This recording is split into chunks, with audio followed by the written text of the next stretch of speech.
అయితే నన్నెందుకు రమ్మన్నారు? సంధ్య చనిపోవడానికి నాకేంటి సంబంధం? మీరు కార్తీక్ని లవ్ చేశారని విన్నాను. అంతేకాదు,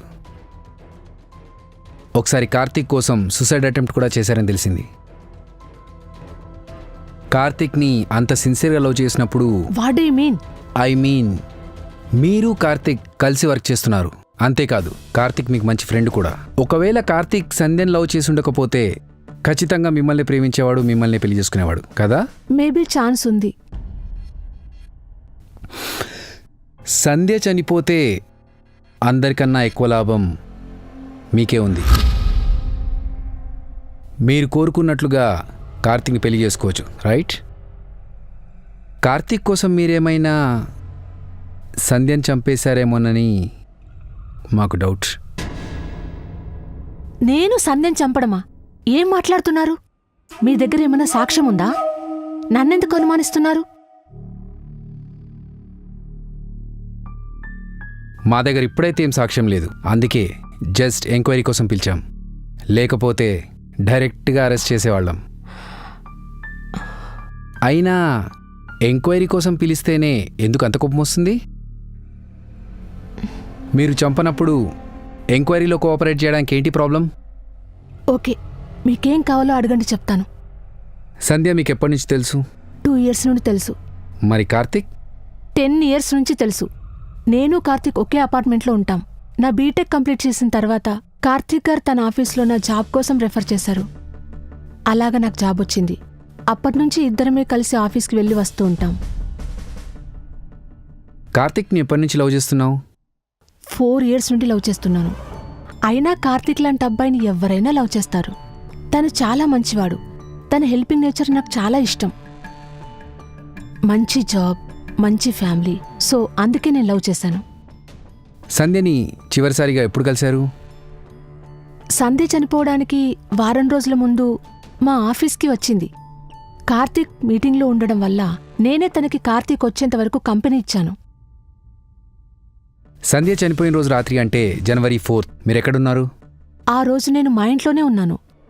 సంధ్య చనిపోవడానికి 3 days ముందు నుంచి నాకు ఫుల్ ఫీవర్. బెడ్ పై నుంచి కిందికి కూడా దిగలేదు. మా అమ్మ నాన్న కూడా నాతోనే ఉన్నారు. కావాలంటే మీరు డాక్టర్ ప్రిస్క్రిప్షన్ కూడా చూడొచ్చు.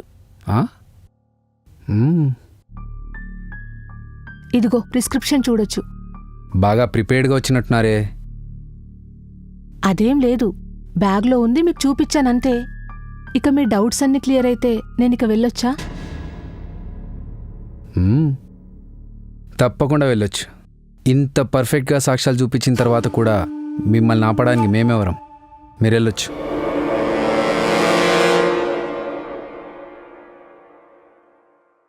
దివ్య, సార్, ఈ రేఖ ఫోన్ నంబర్ ఒకసారి చెక్ చేయి. Okay sir. 2, 3, 4 తారీఖుల్లో ఎక్కడెక్కడ తిరిగిందో అన్నీ చెక్ చేయి. రేఖ చెప్పింది నిజమో కాదో ఒక కన్ఫర్మేషన్ వస్తుంది.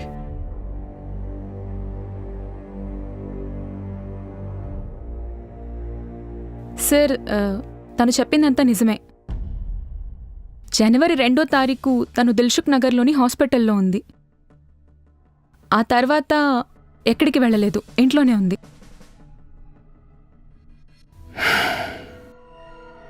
అయితే రేఖ కూడా కాదన్నమాట. రేఖ కాదని కరెక్ట్గా చెప్పలేం కదా సార్. ఎందుకంటే తనెవరికన్నా డబ్బులిచ్చి చంపించుండొచ్చు కదా. పాసిబుల్. అయితే ఒక పని చెయ్యి, తన కాల్ రికార్డ్స్ అన్నీ చెక్ చేయి. ఎవరెవరితో మాట్లాడింది ఏంటి మొత్తం చెక్ చేయి. Okay sir.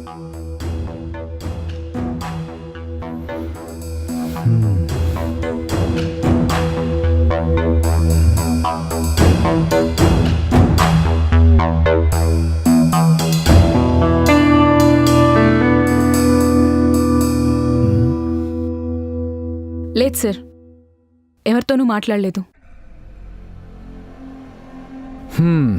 So it's confirmed, రేఖ కూడా కాదు. ఇక మిగిలింది జోసెఫ్ ఒకడే. ఒకసారి జోసెఫ్ ఫోన్ కూడా చెక్ చేయి. మళ్ళీ వాడు వచ్చిన తర్వాత వాడు ప్రూఫ్ చూపించి ఎందుకు చెక్ చేయి.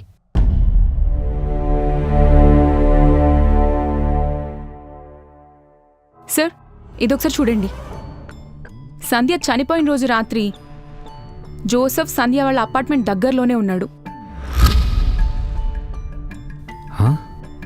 అంటే జోసెఫ్ ఆ రోజు అక్కడే ఉన్నాడన్నమాట.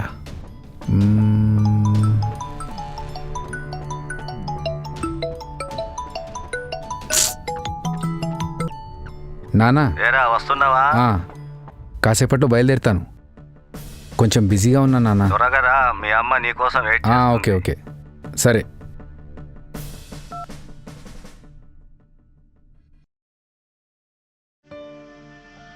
సంధ్య కేసు గురించి. సంధ్య చనిపోవడం నాకు చాలా బాధగా ఉంది సార్. చాలా మంచి అమ్మాయి, హైలీ టాలెంటెడ్ పర్సన్. మీరు ఆఫీస్లో ఎప్పుడు జాయిన్ అయ్యారు? ఒక 3 months అవుతుంది. జాయిన్ అయిన తర్వాత ఎన్ని రోజులకు మీకు ప్రాజెక్ట్ వచ్చింది? 2 days తర్వాత సార్. 2 days. సంధ్యని ఈ ప్రాజెక్ట్లోకి మీరు ఎప్పుడు తీసుకున్నారు? ప్రాజెక్ట్ స్టార్ట్ అయిన 2 days తర్వాత అనుకుంటా. సంధ్య కన్నా సీనియర్లు, అంతకన్నా టాలెంటెడ్, సంధ్య కన్నా ప్రొఫెషనల్స్ చాలామంది ఆఫీస్లో ఉన్నారు కదా. మరి సంధ్యను మాత్రమే ఈ ప్రాజెక్ట్లోకి తీసుకోవడానికి రీజన్ ఏంటి? సార్ ఏం మాట్లాడుతున్నారు? సంధ్య అంటే ఈ ప్రాజెక్ట్కి పర్ఫెక్ట్ అనిపించింది, అందుకనే తీసుకున్నాను. అయినా ఈ ప్రాజెక్ట్కి ఈ కేసుకి సంబంధం ఏంటి సార్? సంబంధం ఉంది జోసెఫ్. ఎందుకంటే చనిపోయిన సంధ్యని నువ్వు పర్సనల్ ఇంట్రెస్ట్ మీద ప్రాజెక్ట్లోకి తీసుకున్నావు, ప్రొఫెషనల్ ఇంట్రెస్ట్ మీద కాదు. సార్ పర్సనల్ ఇంట్రెస్ట్ మీద నేనేం తీసుకోలేదు సార్. సంధ్య ఈ ప్రాజెక్ట్కి సూట్ అవుతుంది కాబట్టి సంధ్యని తీసుకున్నాను. No personal interest. Is it? ఒకసారి ఫోన్ తీసి. నా ఫోనా? నా ఫోన్ చెప్పినట్టు చేయి మిస్టర్ జోసెఫ్.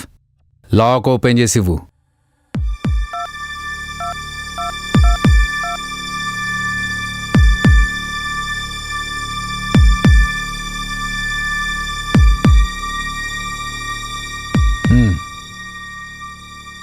ఇదేంటి సంధ్య ఫొటోస్ ఎన్ని ఉన్నాయి? ఒకవేళ మీకు పర్సనల్ ఇంట్రెస్ట్ లేకపోతే మీ గ్యాలరీ నిండా సంధ్య ఫొటోస్ ఎందుకున్నాయి?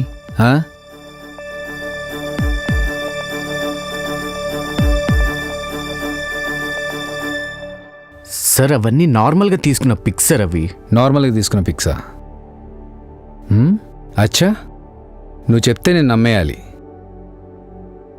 నేను చెప్పనా నీ మొబైల్లో సంధ్య ఫొటోస్ ఎందుకున్నాయో? ఎందుకంటే నీకు సంధ్య అంటే ఇష్టం కాబట్టి. అయినా సిగ్గులేదా? పెళ్ళై 2 పిల్లలున్నారు, అలాంటిది ఒక పెళ్లిగాని అమ్మాయిని ఇలా ఫ్లర్ట్ చేసి మోసం చేశారని తను కంప్లైంట్ ఇస్తే మీ ఇంట్లో పరిస్థితి ఏంటి? మీ అమ్మ నాన్న తలెత్తుకుని తిరగలరా? నీ భార్య పిల్లల సంగతి ఏంటి? చదువు ఉంటే కాదు, సంస్కారం కూడా ఉండాలి. ఇలాంటి వాళ్ళని కేసు రాసి లోపలేయాలి.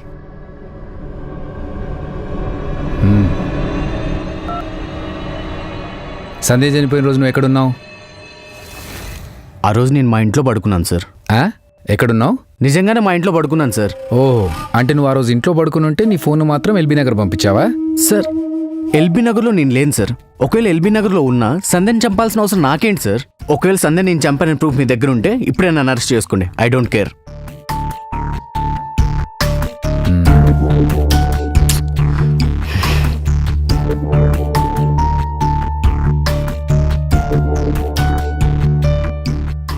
ఏంటి సార్ అలా వదిలేశారు? వదిలేయకపోతే ఏం చేయాలి?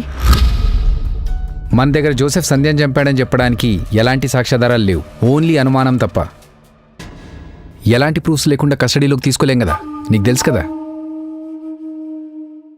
డామిట్, ఇంతవరకు చేసిన ఎంక్వైరీలో ఆ హంతకుడి గురించి ఒక్క క్లూ కూడా దొరకలేదు. అంటే మీకు కూడా ఈ కేసులో ఎలాంటి క్లూస్ దొరకలేదు? అంటే మీరు కూడా ఈ కేసుని ప్రాపర్గా ఎంక్వైరీ చెయ్యలేదా? మీరు కూడా ఈ కేసుని క్లోజ్ చేయాలేమో నాలాగా. అందుకే ఎవరినైనా కామెంట్ చేసే ముందు ప్రాపర్గా చెక్ చేసుకోవాలి. సరే సార్, నేను ఇంక వెళ్తాను.